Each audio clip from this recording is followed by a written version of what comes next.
નમસ્કાર દોસ્તો, હું છું સુરેશ રાવળ, નર્સિંગ ઓફિસર એમ્સ.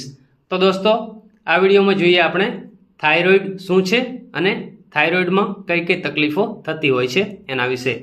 તો સૌપ્રથમ જોઈએ તો થાઇરોઇડ શું છે. તો થાઇરોઇડ એ આપણા શરીરના ગળાના ભાગમાં આવેલી એક ગ્રંથિ એટલે કે ગ્લેન્ડ છે અને આ ગ્રંથિ એટલે કે ગ્લેન્ડ એ T3 અને T4 નામના અંતઃસ્ત્રાવ એટલે કે હોર્મોન્સ બનાવતી હોય છે. હવે દોસ્તો, આ હોર્મોન્સ એ આપણા શરીરમાં ખાસ કરીને ચયાપચયની ક્રિયાઓ, શરીરની વૃદ્ધિ અને વિકાસ માટે જરૂરી હોતા હોય છે. આની સાથે સાથે દોસ્તો, આ હોર્મોન્સ છે એ આપણા શરીરમાં હૃદયના ધબકારા જાળવી રાખવા માટે, શરીરનું તાપમાન જાળવી રાખવા અને ખોરાકના પાચનમાં પણ મદદરૂપ થતા હોય છે.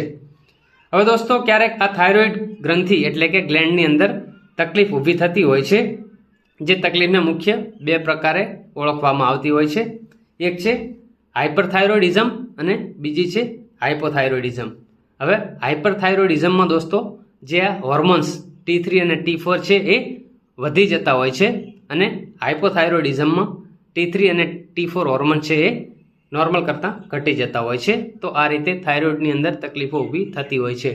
હવે આ તકલીફો વિશે વિસ્તૃતમાં આપણે આવતા વિડીયોમાં જોઈશું. જો માહિતી પસંદ આવી હોય તો આપણી ચેનલને લાઇક, શેર અને સબસ્ક્રાઇબ કરશો. મળીશું આવતા વિડીયોમાં.